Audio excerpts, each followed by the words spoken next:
পুলিশের পক্ষ থেকে সাইবার অ্যাক্টের আন্ডারে মামলা দিয়ে গ্রেপ্তার করা হতো। সাইবার সুরক্ষা আইন এটার ব্যাপারে আমাদের সবার অভিজ্ঞতা রয়েছে। বর্তমানে যে আইনটা আমাদের মাননীয় মন্ত্রী মহোদয় এনেছেন, আমি টোটাল বাছাই কমিটি আমাদের বাছাই কমিটি সহ স্থায়ী কমিটিতে যেটা আলোচনা হয়েছে টোটাল রিপোর্টটা আমি পড়েছি মাননীয় স্পিকার। এখানে একটা বিষয় সবচেয়ে বেশি পরিষ্কার হওয়া দরকার,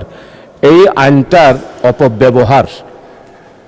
বিগত সরকারের আমলে যেভাবে হয়েছে মাননীয় স্পিকার, কলেজ পড়ুয়া ইউনিভার্সিটি যারাই তখন সরকারের বিরুদ্ধে কোনো কিছু কথা বলেছে,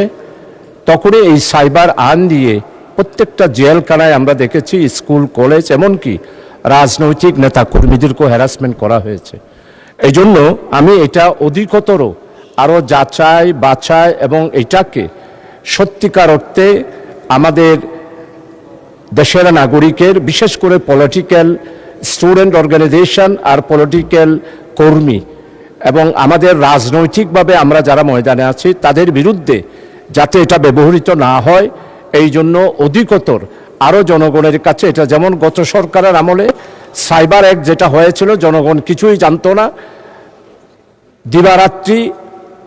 পুলিশের পক্ষ থেকে সাইবার অ্যাক্টের আন্ডারে মামলা দিয়ে গ্রেপ্তার করা হতো। মানে স্পিকার, এইখানে অনেক কিছু বাছাই কমিটিতে এগুলির ব্যাপারে দৃষ্টি দেওয়া হয়েছে, তারপরেও আমি মনে করি এটাকে আরও অধিকতর, এটাকে ইফেক্টিভ। কারণ হচ্ছে আমি যেমন গতকাল বাজেট